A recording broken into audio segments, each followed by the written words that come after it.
నెల్లూరు జిల్లాను ఎప్పుడూ లేని విధంగా రక్తం కొరత వెంటాడుతోంది. బ్లడ్ బ్యాంకుల్లోనూ రక్తం నిల్వలు లేకపోవడం ఆశ్చర్యం కలిగిస్తోంది. ఫలితంగా ఎమర్జెన్సీ సమయాల్లో రక్తం దొరక్క రోగుల ప్రాణాల మీదకొస్తోంది. అనుకోని ప్రమాదాలు ఒకవైపు, ఎమర్జెన్సీ సర్జరీలు మరోవైపు. ఇలాంటి పరిస్థితుల్లో కూడా రక్తం అందుబాటులో లేక రోగులు అల్లాడిపోతున్నారు. అన్నమో రామచంద్ర అన్నట్టుగా రక్తం ఇవ్వండి మహాప్రభు అంటూ నెల్లూరు రోగులు బాధితులు వేడుకుంటున్నారు. ఇంతకీ నెల్లూరుకు ఎందుకే రక్తహీనత దుస్థితి? రక్తం కొరత పరిస్థితులకు కారణాలేంటి? ఓ జ్యోతితో మరో జ్యోతిని వెలిగించినట్టు ఓ మనిషి మరో మనిషికి తన రక్తంతో ప్రాణం పోయొచ్చు. అందుకే రక్తదానం చేయండి, ప్రాణాలు కాపాడండి అంటుంటారు. కానీ ఈ స్లోగన్ కొంతమందిని మాత్రమే ప్రభావితం చేస్తోంది. ప్రమాదాలు, ప్రసవాలు, శస్త్రచికిత్సలు, తలసేమియా వంటి వ్యాధులతో బాధపడుతున్న వారికి ప్రతిరోజు రక్తం అవసరం అవుతుంది. ఇలాంటి సమయాల్లో సరిపడా రక్తం అందుబాటులో లేకపోవడం ఆందోళన కలిగిస్తోంది. నెల్లూరు జిల్లా ఇప్పుడు ఇవే పరిస్థితులను ఎదుర్కొంటోంది. రక్తం కొరతతో నెల్లూరు జిల్లా వ్యాప్తంగా రోగుల బంధువులు టెన్షన్ పడుతున్నారు. అన్ని బ్లడ్ బ్యాంకులకు పరుగులు తీస్తున్నా అక్కడ కూడా కొన్నిసార్లు లభించకపోవడంతో ఆందోళన చెందుతున్నారు. నెల్లూరులోని Indian Red Cross Society blood bank ప్రతి ఏటా సుమారు 25,000 యూనిట్ల రక్తాన్ని సేకరిస్తుంది. కానీ ప్రస్తుతం ఈ బ్లడ్ బ్యాంక్ రోగులకు అవసరమైన రక్తాన్ని అందించలేకపోతోంది. గతంలో రోజుకి 100 యూనిట్లకు పైగా రోగులకు రక్తాన్ని సరఫరా చేసేది. ఇప్పుడు మాత్రం 30 యూనిట్స్ అందించడం కూడా కష్టం అవుతుందని రెడ్ క్రాస్ సంస్థ ప్రతినిధులు చెప్తున్నారు. అలాగే నోవా బ్లడ్ బ్యాంక్ కూడా రోగులకు అడిగినంత రక్తాన్ని ఇవ్వలేకపోతోంది.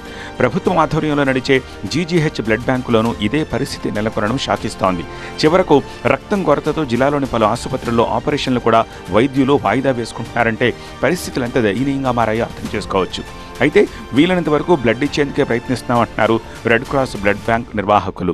ఇక్కడ మన దగ్గర లేని దానివల్ల కొంత జాప్యం జరిగేటువంటిది మాత్రం వాస్తవం. అయినప్పటికీ ఎక్కడా కూడా కొరత లేకుండా మనం చేస్తూ ఉన్నాము. అట్లా గవర్నమెంట్ హాస్పిటల్ వాళ్ళు ఫోన్ చేసినా, ఇతర హాస్పిటల్స్ ఫోన్ చేసినా, ఏ గ్రూప్ కావాలనుకున్నా కూడా బ్లడ్ కొన్ని కేటగిరీస్ తక్కువగా వస్తూ ఉందనేటువంటిది వాస్తవం. నెగటివ్ గ్రూప్గా ఉండేటువంటి కొన్ని దొరకడం లేదు. ఇక నెల్లూరు జిల్లాలో రక్తం కొరతకు అనేక కారణాలున్నాయి. వేసవి కావడం, దాతలు ముందుకు రాకపోవడమే కారణమని తెలుస్తోంది. జిల్లాలో వేల సంఖ్యలో బ్లడ్ డోనర్స్ ఉన్నా కేవలం ఒకరిద్దరు మాత్రమే ముందుకొస్తూ ఉండడంతో కొరత ఏర్పడుతున్నట్టుగా తెలుస్తోంది. దాతలు ఎవరూ రక్తం ఇచ్చేందుకు ముందుకు రాకపోవడంతో రక్తం నిల్వలు అందుబాటులో లేకుండా పోతున్నాయి. సాధారణ రోజుల్లో అవసరాలకు తగ్గట్టుగా రక్తం ఇచ్చేందుకు దాతలు ఉత్సాహం చూపిస్తూ ఉంటారు.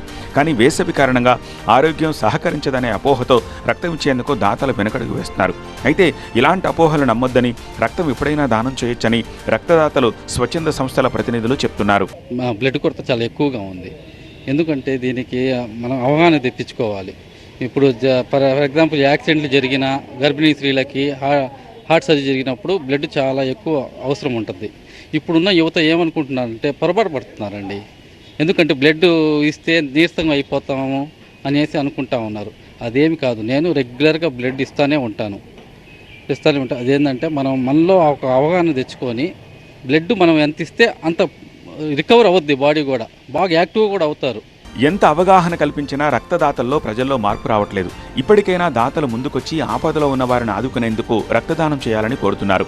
రక్తం అవసరమైన వారికి రక్తదాతలు సహకారం అందించాలని విజ్ఞప్తి చేస్తున్నారు. ప్రతి ఒక్కరు కూడా తరచూ రక్తదానం చేయడం వల్ల ఎలాంటి నష్టం లేదు.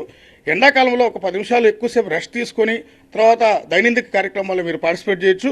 అలాగని చెప్పి పూర్తి స్థాయిలో రక్తం ఇవ్వకుండా ఆపేస్తే కనుక ఎన్నో వందల కుటుంబాలు ఈరోజు ఇబ్బంది పడే పరిస్థితి ఉంది.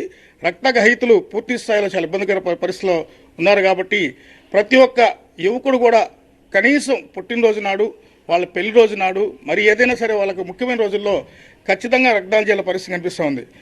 మొత్తంగా నెల్లూరు జిల్లాలో రక్తం కొరత ఆందోళన కలిగిస్తోంది. అయితే ప్రతి ఆరోగ్యవంతుడైన వ్యక్తి 3 నెలలకు ఒకసారి రక్తదానం చేయొచ్చని వైద్య నిపుణులు చెప్తూ ఉండడంతో ఆ దిశగా ప్రతి ఒక్కరూ ఆలోచించాల్సి ఉంది. అదే సమయంలో యువత, స్వచ్ఛంద సంస్థలు, వాలంటరీ గ్రూప్స్ రక్తదానానికి ముందుకు రావాలి. ప్రభుత్వ, ప్రైవేట్ ఆసుపత్రులు సైతం క్యాంపులు నిర్వహించాలి. ప్రజల్లో అవగాహన పెంచాలి.